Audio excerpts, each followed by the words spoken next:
X-Men 97, we're breaking down the show, what our thoughts were, special effects, acting, all of it, here next. So first, we're starting off with the background of the show. This is a continuation of the 90s animated series. We pick up from after the death of Professor X. The X-Men are left orphaned, essentially, and we get a new leader. So that's the premise and background of the show. Did you guys watch the show originally, like the original series back in the 90s? What were y'all's thoughts of the original series? I love the original. For me as a kid, it taught me so much. A lot of things that I didn't know as a kid that I missed now that I reflect and I look back on. Yeah. Teaches you about family, racism, political kind of systems, so many different things, loyalty. Like you see so many. Hope is another one with Charles and his constant belief that things can get better. They can coexist. Yes, so it really helps. Oh, come on, Misty. Dictate kind of some of your characteristics you get as a kid. So seeing this continue for a new generation, loved it. What about you, Trey? Did you watch the original series? Not in full entirety. Like I've watched a few episodes here and there. So you weren't like watching it when it aired? No. You like after the fact watched it? Okay. And what was your experience that? It was amazing because like when you watch that and then like the live action movies, like they definitely were heavily inspired from the show, and of course the animated series was inspired by the comics. Yeah, for sure. There was tons of inspiration from the comics. They pulled a lot of stuff and switched up some things. They did have things that we took from the animated series and then was incorporated into the lore going forward. Moving into the new series, Magneto, who is like a constant villain in the original series. He is opposite of Charles Xavier, opposite view, his Brotherhood of Mutants. So they were enemies, and Charles leaves the mansion and the X-Men in care of Magneto, which is a crazy place to start the series. So the show gets the ball rolling, and it gets the ball rolling quick. That leads to all kinds of tension between the team. Cyclops is wondering why the heck he's not in charge, because he is the leader of the X-Men throughout the entire animated series. And now when Xavier passes, he gives it to Magneto of all people. So it automatically adds tension, and we get to see how they're going to interact moving forward. There's a lot of tentative energy between the government and Magneto, because they don't want him in charge of the X-Men any more than the X-Men want him in charge of the X-Men. But that's where we pick up this series. What was y'all's thought on like the plot of where they picked it up? How good they did picking up the baton and running with it in a new direction? One of my favorite episodes, which I think was the second episode, when they're having like the open like forum with like the political leaders and the X-Men, and they bring in Magneto to kind of stand for his crimes and everything, and then everything that he had been preaching to the X-Men, to the world, happens. Yeah. There's an attack on the Capitol. And then where Storm loses her powers, which is a huge scene. And it's like all their fears of the mutants are realized. And to me, like that just spiraled and just snowballed this aftermath of just chaos, which I absolutely loved. And then we had to see one of our favorite characters deal with the loss of her powers. Yes. Which was so hard to watch. And it's right at the beginning. Yeah. It's right at the beginning that you get these heavy contexts, and Storm, like you said, loses her powers, and we're forced to see where she goes from there. What does the team do? Because she's a big part of keeping the team together. A lot of them are like, whoa, Magneto was right. Like they rose up against us. That's why for me, it was interesting to see after so many years the character development that they were going to go with because of what originally happened in the series versus now. And I think they did a great job because they hinted at a little bit of everything that's occurred prior. Like Morph was still scarred from Mr. Sinister. Yeah. Wolverine's still in love with Jean. Yeah. Cyclops knows it. And there's even a scene in the episode where he's like, do what you do best, heal. Don't break her heart. Yeah. In reference to the love triangle that they have. Then there's also like Bishop. Madeline was another one. Then there's the love triangle with Gambit, Rogue, and Magneto. Like, yeah, and the fact that Gambit was always saying, hey, we're going to end up dead anyways. Mm-hmm. And he, unfortunately, kind of foresaw it, knew what it was. Like, to me, I think that was the best part is the character development they continued from the original series. So overall, just a great as far as the characters. Beast, another one. Even though he was trialed in the first and acquitted in the first X-Men series, still has hope for humanity in the sense that he thinks people can be better. Still quoting, just overall. I really love Yeah, I love that he stays true to his nature. Yeah. That he's always trying to find an intelligent way to solve the problem. It's amazing. Until the unthinkable happens on Genosha. Yeah. But even then, if you think about it, they're all true Professor Xavier students because only 2 people turn and go to Magneto's side, which is Rogue. That's because they experienced like Loss. the biggest loss you can, the loss of a loved one. Like, Sunbright loses his mom because his mom just basically turns him over. Yep. To she's like, oh, here's my son, I don't care. yeah. And then Rogue, because she just lost Gambit. Like, Yeah, in the worst way possible. Like he goes out a hero. but he went out like a badass. Though. Absolutely. Like all of them get I think all of them get a buff in this series. Like everybody's power, you get to see it taken to another level. Yes. Which is awesome. But That moment when Gambit's holding on to Wolverine and the claws start to glow, like that was insane. Yeah. Like some of my favorite scenes were with Wolverine, like Wolverine and Gambit, Wolverine and Nightcrawler. I think that's by design. Yeah. Definitely by design. Wolverine, as we know, is one of the most popular characters in all of X-Men. So they really wanted to push that heavily. But everybody got their time to shine. I love Rogue's arc. She had a great arc. Jean, with not knowing where she began and where Madeline ended, that was awesome. We got Cable, Bishop, Forge, so many mutants, but they all got good plots. We got Storm and Forge, that romantic interest. Everybody got good character development, good growth, great arcs. Storm being in her own mind, not really wanting her powers back, and then realizing it's me holding myself back from retrieving what's rightfully mine. Mm-hmm. It was awesome. Not to mention Jean's rising of the Phoenix when she feels the need to protect her own kid. Like it's Still there. it's her that's always going to be a piece of her. Yeah. Like it's just amazing to see how they continued it from the original series. I loved all the different uniforms and suits we got throughout the show. Like yeah. Storm's new suit, and then of course Phoenix, and then I think one of my favorites was Cyclops' old suit where he's got the full headpiece. Visor. I loved all the suits. The costumes are great. I love the X-Men nod to the film. What'd you expect? Black leather. There's plenty of nods that we're going to go through. Plenty of nods that we're going to go through. Yeah, moving on to the next segment, the visuals in this series. I love that they kept a hint of the original animated style. They just updated the fidelity. It's clearer. It's crisp. Not too crisp to where it feels like a different show. Once the stories got going, I was in it. I was there.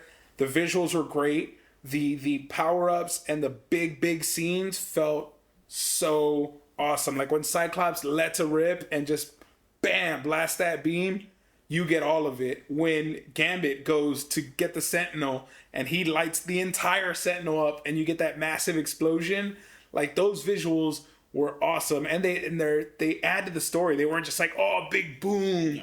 It was moments like when Magneto is holding the young mutant and he's like, don't be scared. He told him he would never have to be scared again in Genosha. And now he's holding him right before his death, telling him not to be scared. And it's scared is all that's in his eyes is fear because he knows it's about to end. It's the special effects and visuals were top notch for me. I loved all of it because it added to the story. It wasn't a gimmick. It wasn't like big boom or like cool kick-ass fight scenes. It made sense. It added substance to the story and it added weight. What was your thoughts, bro, on the visual effects? Because you saw the original 90s series. Like we watched this together as kids. How did it hold up to My worst fear was this was going to be a Thundercats repeat where they changed this, where it just comes out terrible. Just terrible. Because of the fact that they changed the entire style of the animation. Yeah, I was worried But about that. like you said, because they only heightened it a bit, they kept a little ruggedness that you can still resemble. Like this is X-Men 90s version, but a newer, kind of more clean overall look for them. is what really made the show, because like you said, in scenes of Genosha, when he's holding on to, I think his name was Lurch. Yeah. It was the kid's character's name. I could be wrong. When he's holding him, it really makes that visual feel more. You know what I mean? Yeah. Same thing with Rogue when she's holding on to Gambit. She's like, "No, wake up, wake up!" Like, man. I was in tears. Yeah, it really makes you feel the scene more with the visuals, and then just overall the music, the timing that they had the music going with the visuals. Yeah, music is a huge part of it. Perfect. I think in today's world, we couldn't have asked for a better continuation of a show that I think everybody in their 30s and 40s loves. I agree. This is almost as good as like if they were to come back and bring back Batman the Animated Series and keep it the same style, because it's what we know. The nostalgia for us is there, but this one just, again, did such a phenomenal, very rare. Usually it's hard to make a second better than the original, and I'm kind of leaning towards this version now more than the original version. Because we got more of the universe in this one too. Huge expansion. What were your today's technologies and the advances we have with animation? This is what the studio wanted to do back in the 90s. They just didn't have the tech back then. It's like, this is what they were able to just finally run with whatever they wanted. Totally different scale. Even though it's on the small screen, the complexity to the shots are... But there's no way you could have done that in the 90s. No. It would have taken a lot of money and a lot of hours. Yeah, it would have been a massive budget. But I think they did, bro. I think you're right. They nailed the continuation. They stuck the landing. It feels like the 90s series. I was invested as fuck. Yeah. And the cliffhangers were so good. When Magneto rips Logan's adamantium from his body... You're just sitting there watching the credits like, I have to wait another week for this. Yeah, it was weekly episodic. It gave us all the feels of sitting for the weekly episodic when we were younger. I was like... You couldn't wait till Saturday morning. I was fortunate enough. I did not get a chance to watch it until this past week. So I got to binge it. I was watching 2-3 episodes at a time. But even then, I'm limited on time. So after that third episode, I'm like, what happens next?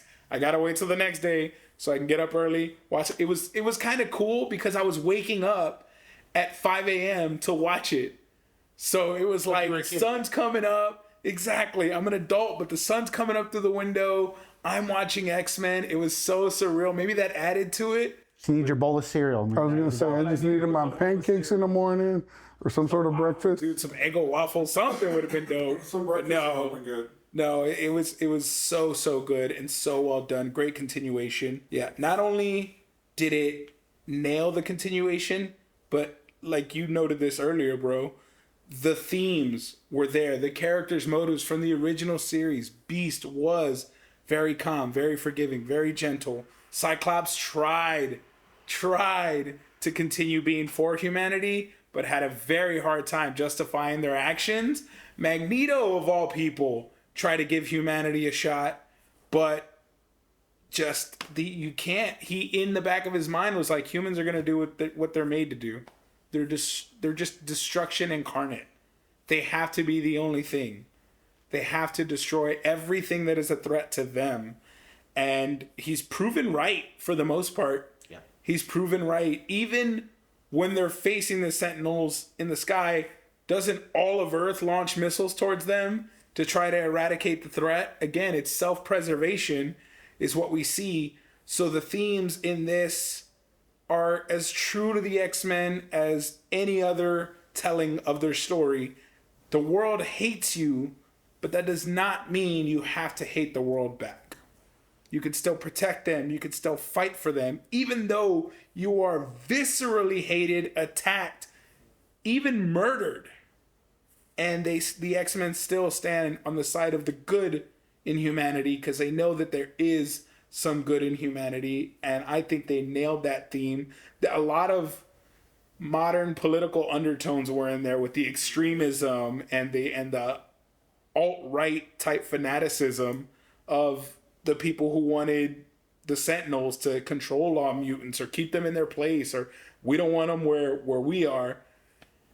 Down to the story where they're saying, why would you hire 10 employees when you could bring in one mutant and he's the strongest 10 men and he puts 10 humans out of work?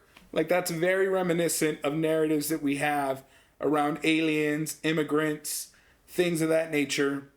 The X-Men have always been about that. So I don't want to hear any of the "this is too woke" shit, because that is always what the X-Men have been about. Comic that was created during the Civil Rights movement? Are you kidding? The social issues in that are there's no removing it from the X-Men. There's no removing it. There's homosexuality undertones. There's anti-immigration undertones. I think the themes were golden, but what did you think of how they told the themes, or what maybe themes did you notice in the story, Trey? One of my favorite messages or themes, it was in the last episode. It's when Charles is inside Magnus's head, and he's literally holding him going like, you're not going to be alone. Like, no matter what happens, like, even if the water takes us both, like, I'm going to be here. And it's like, that's one of the greatest messages. Like, no matter how, like, we have opposing views on things, we're still in this fight together. And I think that whole scene was just done beautifully. Exactly. It's like, we're brothers. Yeah. I don't care if you disown me. Like, you're still my family. I'm not going anywhere. That was amazing. What themes did you like, bro? Did any stand out to you? Yeah, there's a lot of parallels, like you said, about today's world. Sebastian, not Sebastian. What is villain's name again? I can't think of it. Is it Sebastian? Is it Sebastian? The cyborg guy? Yeah, Sebastian. Okay, so it is Sebastian. It's a very touchy to what AI is being developed now. Yes. And how we fear it, because essentially we fear AI will do what he's going to do, protect us from ourselves. Our demise. Because we're, like you said, we're in most destructive things. So I saw a lot of very crazy undertones of today's world. Like you said, the immigrants, Trey's point of like choosing your family. Yeah. Even though Charles and Meg the same blood, he's like, hey, we're your family because we choose to be. We're all here. We're in the same fight. And it was very well done. I think a lot of people, like I said, for me as a kid, seeing that type of thing helped me develop my characteristics of being a better person, because I see those exact things that you see on TV, you'll see in the real world, in your own life. And it helps you kind of correlate the two and be like, wow, this is wrong. This is wrong. Yeah. We shouldn't be doing this. Yep. So I think it's great for a new generation. I think the tones are just as they were in the 90s. A lot of parents or people are going to get upset. But you know what? These are things that need to be taught. Yes.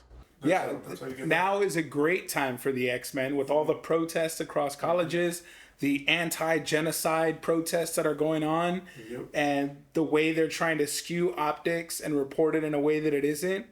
Like, that's straight out of an X-Men comic with protest and police brutality and force being used on protesters that are peacefully protesting. That, to me, I think my brain goes right to X-Men when I think and see these things. So to me, they've always been like the immigrants. Like the writers of the X-Men comics obviously had to be influenced heavily with what was going on with them, but I feel like they were also immigrants as well, because the feelings that they put in to the characters of what was going on at that time and what's still going on is crazy to me. Even like new stories now, how they rebirthed the X-Men, it's still just really embedded into how society is going now, which is crazy to me. Definitely a story for the disenfranchised. Art imitates life. Yeah, 100%. Definitely a great example of art imitating life. I will say, to kind of bring it to a good note, a happy note, the cameos were amazing. I mean, you had throughout the series Incredible Hulk, Fantastic Four, the original. I love seeing 27 years later, Mary Jane and Peter from the original animated series are together. We have Captain America, Iron Man, Doctor Strange, Doctor Doom. We got to see Wakanda in the animated series. We saw Cloak and Dagger, which is small level. Yes, I love I was like, perfect. Yeah, like Omega Red, some classic ones from the old series. yes, like it was just amazing. All those cameos, and I can't wait to see how those characters come into the next few seasons.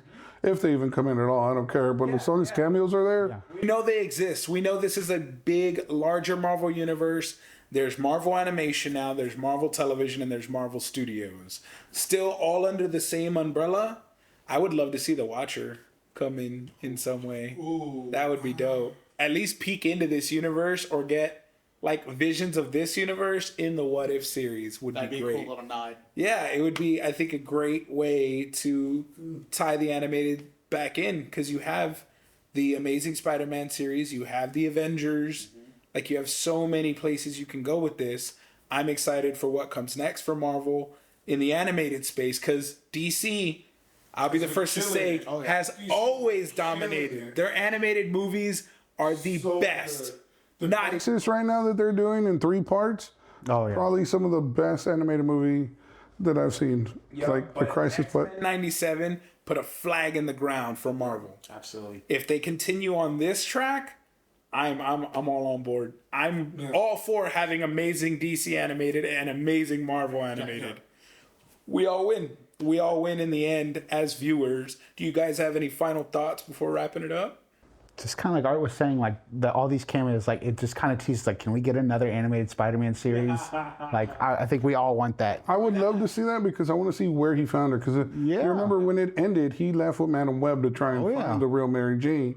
So I would love to see in what universe she was in the whole time. Same with the Avengers. Like, what are the Avengers up to? Yup. So what would y'all rate this series 1 to 10? What would you rate it? 8.5. 8.5 is a strong rating. What about you, bro? For me, in the nostalgia, because it was so good, I'd give it a 9.3. I'm going above both of them, not surprisingly, because I rate everything higher, but I'm very close to my brother. 9.5 out of 10. If you sat in your chones with your bowl of cereal watching this series, this is 100% going to hit you everywhere you want it to, and the nostalgia feels. Great series. Great character development, great animation, Gambit, Wolverine, everybody, the original voice actors, the cast murdered this. We'll see where they go because I want more. I definitely want The ending left us wanting more. Gambit's coming back. Yeah, there's time travel. Is that what you're thinking? He's going to be one of the 4 Horsemen. Shut up. Oh, he is in Genosha. That's where Apocalypse is. Okay, that's where we're going to leave you. Thank you guys so much for watching. Subscribe for more reviews. Be sure to follow us if you want to see more of this stuff. Peace.